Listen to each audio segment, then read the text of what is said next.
डल वाली बहू। सपना के पिता एक गरीब किसान थे। माँ पिता खेत में काम करते तो पीछे से सपना गांव के बच्चों के साथ हॉकी खेलती। एक दिन शाम को सारा दिन खेलती रहती है, ये नहीं कि छोटे भाई को संभाले। माँ पता है, मैंने आज हॉकी में पास के गांव के लड़कों की टीम को हरा दिया। अरे वाह वाह मेरी बेटी, शाबाश। ये लेकर रुपया, जा जाकर टॉफी खा ले। सपना खुशी से पिता के गले लग जाती है और बाहर चली जाती है। अरे तुम इसको बिगाड़ रहे हो, मैं ना इसकी शादी ही करा दूंगी। ऐसा कैसे शादी करा देगी? हाँ, अभी तो उम्र खेलने की है। माँ बड़बड़ करती वहां से निकल जाती है। लेकिन शाम को उन लोगों के घर कुछ लोग आते हैं। अरे राम सुखिया, जरा ये तो बतलाओ, सपना के बारे में क्या सोचा है? अरे क्या सोचना है मास्टर जी, पढ़ रही है, जितना पढ़ सकती है पढ़े, फिर शादी करवा देंगे, कोई अच्छा सा गांव का ही लड़का देख लेंगे। अरे तुम तो उसके पिता हो, तुमको कुछ नहीं पता? माँ घबरा जाती है। अरे का मास्टर जी, का पता नहीं, का हो गया? हम तो इनसे पहले ही बोल रहे थे कि लड़की की जात है, संभाल लो। अरे भाभी जी, आप भी ना कभी अच्छा भी सोच लिया करो। अरे सपना क्या खेलती है हॉकी, बड़े से बड़े आदमी भी नहीं जीत पाते हैं उससे। कल गांव में एक टीम आ रही है, लड़कियों की हॉकी खेलने उसे भेज देना, वहां शायद कुछ बात बन जाए। अरे ना मास्टर जी, कोई खेल वेल नहीं करवाना हम लोगों को, वो भी शहर के लोगों के साथ तो बिल्कुल भी ना। शहर के लोगों को ना कोई भरोसा नहीं होता मास्टर जी। अरे कैसी बात कर रही हो सपना की माँ, बुरा आदमी तो हर जगह मिल जाएगा, उसके लिए शहर का और गांव का। हाँ मास्टर जी, हम लोग तैयार हैं, कल आ जाएगी सपना वक्त से। माँ के लाख मना करने पर भी पिता सपना को हॉकी टीम के लिए भेज देते हैं। शाम को सपना वापस आती है, लेकिन लट के मुंह से। और क्या हो गया, मार खाई हो का? कौन मारेगा हमें? कोई मार वार खाकर नहीं आए। अरे फिर शकल पर 12 क्यों बजे है, बताओगी? देखो माँ, आप समझोगी नहीं, बताकर फायदा क्या है? अरे बिटिया रानी, हम तो समझेंगे ना, हमें ही बता दे। सपना पापा के गले लग जाती है। पापा, मैं ना सिलेक्ट हो गई हूँ भारत की हॉकी टीम में खेलने के लिए। अरे वाह, ये तो बहुत ही खुशी की बात है मेरे बच्चे। फिर मेरी गुड़िया काहे परेशान है? पापा, मुझे दिल्ली जाना पड़ेगा आगे की प्रैक्टिस के लिए। माँ जो सारी बात सुन रही होती है, जोर से चिल्लाती है। एक पैसा नहीं है मेरे पास, समझी? कुछ नहीं दूंगी। शादी के लिए लड़का फाइनल भी कर दिया है, कल्ले का बेटा, वो शादी कर लेगा तुमसे। सपना पिता की ओर देखती है। अरे देख सपना, खेलने दिल्ली जाना है तो सिर्फ इसी शर्त पे कि आकर कल्ले से बेटे से चुपचाप शादी कर लेगी, बोल। अरे ठीक है ना, कल्ले का बेटा तो बहुत ही समझदार है, सरकारी नौकरी है उसकी, मान गया वो तो सपना शादी कर लेगी। सपना भी धीरू, जो कि कल्ले का बेटा था, उसे जानती थी। वो मन ही मन सोचती है कि शादी तो वैसे भी होनी है, लेकिन माँ की ये शर्त मान गई तो जीवन जीने का एक मौका तो जरूर मिलेगा। हाँ, मुझे मंजूर है। तो कल मैं उन लोगों को बुला लूं? पिता और सपना दोनों एक दूसरे को देखते हैं। अब माँ ठीक है ना, बुलाने की क्या जरूरत है, वो लोग पसंद कर रहे हैं ना मुझे, वही ठीक है। बस आप तो मेरा दिल्ली का बैग पैक कर दो। सपना दिल्ली जाती है, दिल्ली टीम के लिए खेलने के लिए। सपना खूब अच्छा खेलती है और गोल्ड मेडल जीत कर आती है। जब वो गांव आती है तो उसका जोरदार स्वागत होता है। हर कोई सपना सपना चिल्ला रहा होता है। और सपना के पापा, तुम्हारी बेटी ने तो गांव का नाम रोशन कर दिया है। गांव की तरफ से तुम लोगों को गांव में पक्का मकान और सपना को परिषद में पक्की नौकरी देने के लिए हम तैयार हैं। अरे वाह वाह, पक्का मकान, ये तो बहुत अच्छी बात है, लेकिन सपना की नौकरी नहीं चाहिए हमें। हाँ, कैसी बात कर रही हो सपना की माँ? लड़की की नौकरी रहेगी तो अपने पैरों पर खड़ी रहेगी, किसी के आगे झुकने की जरूरत ना पड़ेगी। अरे चुप रहो, हम तो नौकरी ना करते हैं, पर मजाल है कि किसी के आगे झुके हो। ना, हमारी बेटी नौकरी नहीं करेगी। पिता लाख समझाते हैं लेकिन माँ नहीं मानती। और फिर वो दिन भी आ जाता है जब सपना को अपने कहे अनुसार लड़के से शादी भी करनी पड़ती है ससुराल में। ए बहू, तू रोज रोज सुबह कहाँ जाती है? घर का सारा काम निपटा कर कहाँ भागती है? माँ का घर तो पास ही है, वहीं निकल जाती है क्या? नहीं माँ जी, मैं हॉकी खेलने जाती हूँ, मुझे खेलना पसंद है। खेलना पसंद है? अरे कैसी बात कर रही है बहू, शादी के बाद तो कोई लड़की खेलती फैलती नहीं है, वो घर का काम काज देखती है। सपना कुछ नहीं कहती। वो एक रोज कमरे में अपनी अलमारी ठीक कर रही होती है कि तब सुनो, वो जो लटक रहा है ना, क्या बोलते हैं उसे? मेडल। सपना पति की बात सुनकर खुश हो जाती है, उनके पास जाती है। मैं सोच ही रही थी कि तुमने कभी पूछा क्यों नहीं। ये मेडल है, मैंने जीता है, पता है, हॉकी में। बड़ा मैदान, बहुत से लोग, 2 टीम और फिर शुरू होता है जुनून। पता है, लगता है जैसे बस जिंदगी यही है, खेलते रहो, भागते रहो, दौड़ते रहो और लक्ष्य को पालो। सुनो ना, मैं ना भारतीय टीम के लिए खेलना चाहती हूँ। माँ, यहाँ तो आ जरा। सपना हैरान हो जाती है कि ये क्या हो गया, पति अचानक से माँ को क्यों बुला रहा है। हाँ बेटा, क्या हो गया? काहे गला फाड़ रहे हो?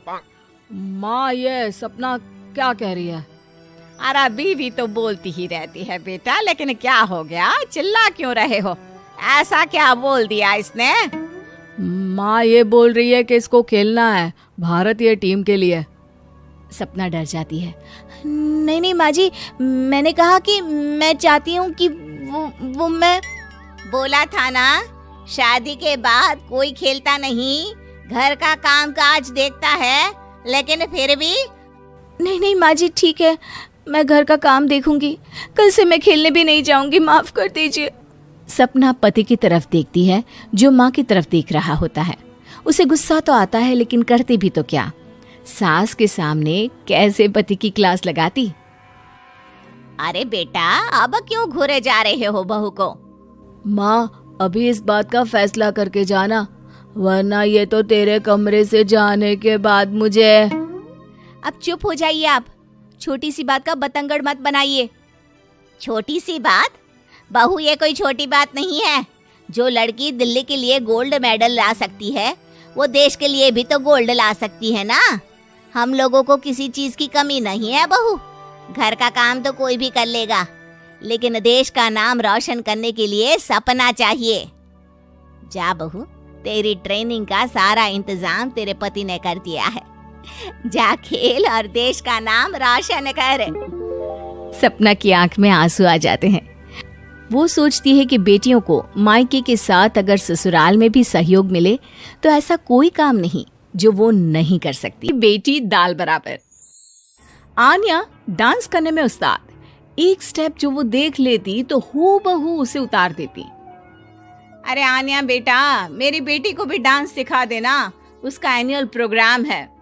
हाँ आंटी, क्यों नहीं, अब कल शाम उसको भेज देना, मैं सिखा दूंगी। हाँ, नचनिया ही बन, आस पड़ोस के लोग तुझे इस्तेमाल कर रहे हैं। माँ, इस्तेमाल मेरा नहीं, कला का हो रहा है। नाचना एक कला है, कला। आन्या हर बात में अच्छी थी, फिर चाहे वो अच्छा व्यवहार हो या फिर लोगों की मदद करना, वो हमेशा खुद के शौक को पूरा करने के लिए व्यस्त रहती। लेकिन घर वालों को तो उसका ये काम सिर्फ समय की बर्बादी लगता है। कहाँ है आन्या? उसको बोलो कि आज शाम को खाना वही बनाएगी। सपना देख लो कि तुम्हारी बेटी घर का खाना बनाएगी। अरे आसपास के लोगों का काम करने से उसे फुर्सत मिले तब तो कहीं जाकर वो हमारे घर का काम करेगी ना। देखो ना, इकलौती बेटी, ऊपर से गैर जिम्मेदार, अब करे तो क्या करे। तभी पड़ोस की पिंकी आ जाती है। अंकल आंटी, आन्या दीदी कहाँ है? वो क्या है ना, मेरा क्लास वर्क है, वो मुझे समझ में नहीं आ रहा, तो मम्मी ने कहा कि आन्या दीदी से पूछ लो। हाँ, क्यों नहीं, खुद का तो कोई काम है ही नहीं उसे। जाओ, सीढ़ी से ऊपर चली जाओ, वही कमरे में है आन्या। एक रोज शहर में डांस कंपटीशन वाले लोग आते हैं, जहां आन्या का डांस सबको पसंद आता है। क्या बात है, छोटे से शहर में इतना टैलेंट? बेटा कौन सिखाता है आपको? कोई नहीं सर, वो क्या है ना, मैं टीवी देखकर सीख जाती हूँ। अरे वाह, और आपके मम्मी पापा कहाँ हैं? वो नहीं आए? नहीं, वो लोग नहीं आए हैं। आन्या कंपटीशन जीत जाती है और घर में टीवी वाले आन्या का इंटरव्यू लेने आते हैं। अरे क्या है, कहाँ घुसे जा रहे हो, क्या हो गया? आप आन्या की माँ है ना? वो क्या है ना, आपकी बेटी ने डांस का कंपटीशन जीता है। हमारे शहर के लिए ये गर्व की बात है, तो हम लोग उनका इंटरव्यू लेने आए हैं। ओहो, बड़ा तीर मारा हो जैसे। अरे उसे आता ही क्या है डांस के सिवा, कुछ और करती तो शायद गर्व होता। तभी वहां आन्या आ जाती है और पत्रकारों को इंटरव्यू देती है। उसी रोज पिता के ऑफिस में। देखो तो आजकल के बच्चे कितने स्मार्ट हैं। धन्य है ऐसे बच्चों के माता पिता को। और किस्मत वाले होते हैं ऐसे माता पिता, वरना मेरी बेटी तो किसी काम की नहीं, सारा दिन बस नाच गाने में ही दिमाग लगाती रहती है। अरे वो बच्ची हमारे शहर की ही है, कितना नाम कमा रही है डांस में। हम तो उसकी बात कर रहे हैं। अच्छा, कोई डांस में भी नाम कमा सकता है? अरे दे देना भाई पेपर की कटिंग, दिखाऊंगा आन्या को भी मैं। क्या नाम बताया? आन्या? यही तो नाम है मेरी बेटी का, आन्या शर्मा। बड़े उम्मीद से रखा था कि कुछ अच्छा नाम कमाएगी, लेकिन नहीं। आजकल के बच्चों को माँ पापा की इमोशन की कदर है क्या? अरे ये देखिए, इस बच्ची का नाम भी आन्या शर्मा ही है, जो पूरे शहर का नाम रोशन कर रही है। पिता अखबार देखते हैं तो सामने बेटी की ही फोटो रहती है। लेकिन ये क्या, जिस फोटो को देखकर हर कोई गर्व कर रहा था, पिता को उस पे कुछ भी खास दिखाई नहीं देता। हमारी ही औलाद है ये, पता नहीं कब कहाँ जाकर नाम लिखवाती है, मुझे तो पता भी नहीं है। अरे शर्मा जी, जरा मिलवा दीजिए ना अपनी बच्ची से। मैं अपनी बेटी को भी ऐसा ही बनाना चाहती हूँ। मेरी बेटी को कुछ टिप्स दे देगी करियर को लेकर। अच्छा, ये दिन आ गया आपकी बेटी के, ले आइए कभी भी, लेकिन बाद में अफसोस ना करिएगा। सभी को आन्या के पिता की बात पर हैरानी होती है कि इतनी टैलेंटेड लड़की के माता पिता आखिर उससे चाहते क्या है। पिता घर आते हैं और माँ से कहते हैं, पता है तुम्हारी लड़की क्या कर रही है, या फिर ऐसे ही व्यस्त रहोगी हमेशा? अरे पता है मुझे, पर आपको कैसे पता चला? अरे कुछ पत्रकार आए थे, पता नहीं कहाँ कौन सा कंपटीशन जीत कर आई है। नजर रखा करो उस पर। तभी वहां पड़ोसन आ जाती है, जो पति पत्नी दोनों ही डॉक्टर होते हैं। नमस्ते भाभी, बधाई हो आपको आन्या की कामयाबी की। भाई भगवान बेटी दे तो ऐसी। कहाँ है वो? सच में आपको ऐसा लगता है कि भगवान ऐसी बेटी दे? तो ले जाइए ना अपने साथ, रखिए 2-4 दिन, खुद ही पता चल जाएगा। और नहीं तो क्या, सारा दिन करती क्या है, कहाँ रहती है, हमें तो कुछ पता नहीं होता, ना बताती है ना पूछती है। खैर देखिए, वो वक्त अब गया जब माता पिता बनकर बच्चों की परवरिश की जाती थी। अब तो बच्चों को साथ बिठाकर बात करना जरूरी है। वो क्या कहते हैं, बच्चे के दोस्त बने। तो क्या आप दोनों अपनी बेटी के दोस्त हैं? हाँ, बस अब यही बाकी रह गया था। खैर बताइए, क्या काम है आपको? वो क्या है ना, मैं और मेरे पति दोनों को ही इमरजेंसी कॉल आ गई है अस्पताल से। मेरी बेटी आन्या की अच्छी दोस्त है, तो मैं क्या उसे आन्या के पास छोड़ दूं अगर वो फ्री है तो? माँ कुछ बोलती उतने में ही आन्या आ जाती है। वाह आंटी, क्यों नहीं, मैं फ्री ही हूँ। आप निश्चिंत रहिए, मैं उसका पूरा ख्याल रखूंगी। थैंक्स बेटा। वो अपनी बेटी उनके घर छोड़ जाती है, जो आन्या की उम्र की ही होती है। ये क्या मजाक है आन्या? हम लोगों को सोना भी होता है और हर घर का अपना कायदा होता है। मुझे बिल्कुल पसंद नहीं है कि तुम किसी को भी घर में घुसा लो।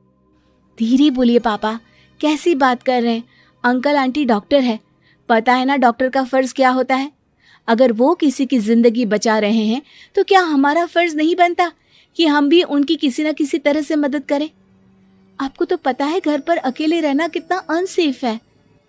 हाँ, तो दुनिया को सेफ करने का जिम्मा तू नहीं ले रखा है? अरे बहुत महंगे अस्पताल के डॉक्टर हैं वो लोग, खूब पैसा मिलता होगा, लेकिन ये नहीं कि मेड रख ले। क्या कहती आन्या, कैसे माँ पिता को समझाती कि किसी की मदद करना कोई बुरी बात नहीं है। खैर, कुछ महीनों बाद आधी रात को माँ जोर जोर से चिल्लाकर आन्या के कमरे में जाती है। बेटा बेटा आन्या, पापा के सीने में दर्द हो रहा है, बेटा कुछ कर। हाँ माँ, मैं डॉक्टर को फ़ोन करती हूँ। आन्या डॉक्टर को फ़ोन करती है, लेकिन माँ, डॉक्टर को तो आने में काफ़ी वक्त लग जाएगा। मैं पिंकी के पापा को बुला लाऊं? अरे वो नहीं आएंगे बेटा, वो लोग बहुत बड़े डॉक्टर हैं और हम लोगों के पास इतने पैसे भी नहीं है। माँ, मैंने डांस कंपटीशन में जो पैसे जीते थे वो है मेरे पास, आप चिंता ना करें, बस पापा का इलाज करवा ले। आन्या के कहने पर वो बड़े डॉक्टर ना सिर्फ आन्या के पापा का इलाज करते हैं, बल्कि उन्हें ठीक करके घर भी ले आते हैं। आज मैं सिर्फ अपनी बेटी की वजह से बच गया। भगवान सबको ऐसी बेटी दे।